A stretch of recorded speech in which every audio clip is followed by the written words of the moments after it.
जिंजी का गुस्सा देख के तो शीप मैनेजर इतना ज्यादा डर जाता है कि डर के मारे वो अपने एनिमल फॉर्म में आ जाता है। उसके तो पसीने ही छूटने लगते हैं। वो डरते डरते मन में सोच रहा था, ओ माय गॉड, इन्होंने तो मुझे डरा ही दिया। ये सब सोचते हुए वो ऑकवर्ड सी स्माइल के साथ कहता है जैसा कि लोग कहते हैं, किसी नए के आने के लिए पुराने को जाना पड़ता है। आज यहाँ पे बहुत सारे लोग हैं, क्या इनमें से आपको कोई पसंद आया? जिंजी पाउट करते हुए बोलता है, क्या मुझे कोई पसंद आया? तुम्हें क्या लगता है, तुम खुद को मामा सान समझते हो? हाँ, चलो जाओ यहाँ से, जाके अपना काम करो और मेरे मामले में टांग मत घुसाओ। मेरा मूड बहुत खराब है। गाइस, मामा सान का मतलब होता है एक ऐसी लेडी जो बार की ओनर हो। जिंजी की बात सुन के शीप अपने 2 पैरों को ऊपर उठाते हुए बोलता है, मामा सान से क्या मतलब है आपका? लोग तो मुझे सिर्फ और सिर्फ लाम सान बुलाते हैं। छोड़िए इन सारी बातों को, मेरे बहुत ढेर सारे फ्रेंड्स हैं। आप मुझे बताओ कि आपको कैसा पर्सन चाहिए। मुझे पूरा यकीन है कि मैं आपके लिए किसी ना किसी को जरूर ढूंढ लूंगा। तो बताओ मुझे कि आपका टाइप क्या है? जिंजी शीप मैनेजर की बातें सुनने के बाद थोड़ी देर तक सोचता है। मेरा टाइप, उसकी आंखों के सामने तो सिर्फ और सिर्फ मोजुन का चेहरा ही आता है। थोड़ी देर तक सोचने के बाद जिंजी शीप मैनेजर को अपना टाइप बताता है। कोई ऐसा जिसके काले बाल हों और वो दिखने में बहुत हैंडसम हो। वो चश्मे पहनता हो पर ऐसा भी ना हो कि उसे चश्मे के बिना कुछ नजर ही ना आता हो। कोई ऐसा जो पढ़ाई में बहुत अच्छा हो और अगर वो क्लास प्रेसिडेंट हो तो और भी बेटर होगा। कोई ऐसा पर्सन जिसे डांस करना पसंद हो और उसका फिगर भी अच्छा हो। ओ हाँ, और कोई ऐसा जिसे अपनी यूनिफॉर्म के नीचे लंबे ब्लैक स्टॉकिंग्स पहनना पसंद हो। जिंजी की ये फरमाइशें सुन के तो शीप मैनेजर का सिर ही चकराने लगता है। वो तो मन में यही सोच रहा था कि लगता है जिंजी पागल हो गया है। अरे नहीं नहीं मैनेजर, जिंजी पागल तो हुआ है पर दिमाग से नहीं, वो मोजुन के प्यार में पागल है। पर जिंजी, अभी थोड़ी देर पहले तो तुम ये बोल रहे थे कि तुम मोजुन से बोर हो चुके हो और अब देखो, अब तो तुमने अपने टाइप का पूरा स्टैंडर्ड ही मोजुन को बना रखा है। ये बातें अभी चल ही रही होती हैं कि तभी जिंजी का फोन बजता है। मैसेज की रिंग अभी पूरी तरह से बजी भी नहीं थी कि तभी जिंजी लाइट की स्पीड से अपनी पॉकेट से फोन निकाल के तुरंत चेक करने लगता है। जिंजी को इतनी तेजी से फोन चेक करते हुए देख के शीप मैनेजर क्यूरियस टोन में पूछता है, आप किसके मैसेज का इंतजार कर रहे हो? जिंजी जवाब देता है कि किसी के नहीं। इस पे वो शीप मैनेजर फिर से बोलता है, आप पूरी रात यहीं बैठे रहे, हजारों बार आपने अपना फोन चेक किया, आप किसके मैसेज का इतनी बेसब्री से इंतजार कर रहे हो?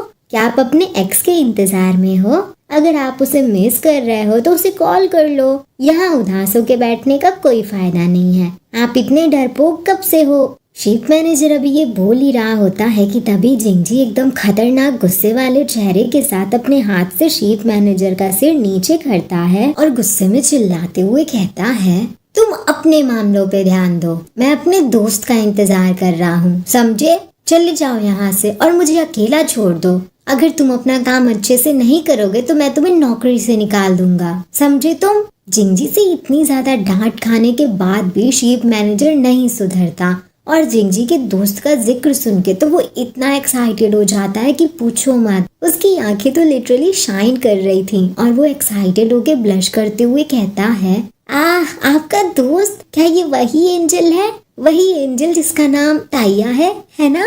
शीप मैनेजर को ऐसे एक्साइटेड देख के जिंजी उससे पूछता है, क्या हुआ, तुम इतने खुश क्यों हो रहे हो? क्या तुम उसे लाइक करते हो? ये सुनते ही शीप मैनेजर ताइया की तारीफों के पुल बांधने लगता है। अरे मैं ही नहीं, यहाँ पे सभी उसके दीवाने हैं। जिस दिन वो आया था उस दिन तो बार की सेल्स आसमान छूने लगी थी। उसने मुझे देख के स्माइल भी किया था। इस पे जिंजी उसे टॉन्ट मारते हुए कहता है, ज्यादा उम्मीद मत रखो, वो सबको देख के वैसे ही स्माइल करता है। यहाँ तक कि वो अपने पास से गुजरने वाली चींटियों को देख के भी वैसे ही मुस्कुराता है। उसकी स्माइल सिर्फ एक दिखावा है। ये सुन के शीप मैनेजर ताइया की और भी तारीफें करने लगता है। लेकिन वो कितना सुंदर और काइंड है। जिस दिन वो आया था उस दिन तो मानो चारों तरफ रोशनी ही रोशनी थी। कितना क्यूट पर्सन है वो। शीप मैनेजर को ताया की इतनी तारीफें करते हुए देख के जिंगजी डेविल वाली स्माइल करते हुए उसे बताता है, अरे अपने अरमानों को भूल जाओ, उसका तो एक बॉयफ्रेंड भी है।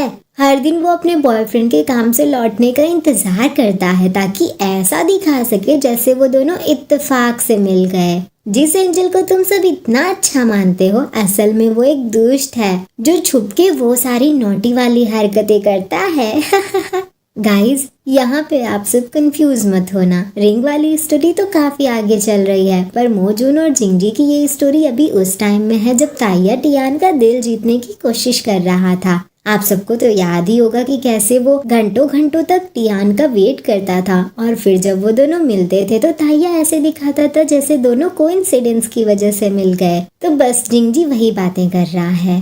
जिंगजी की बातें सुन के शीप मैनेजर इनकार करते हुए कहता है, क्या? मुझे तो आपके ऊपर थोड़ा सा भी यकीन नहीं हो रहा। आप तो खुद ही इतने मेस में फंसे हुए हो।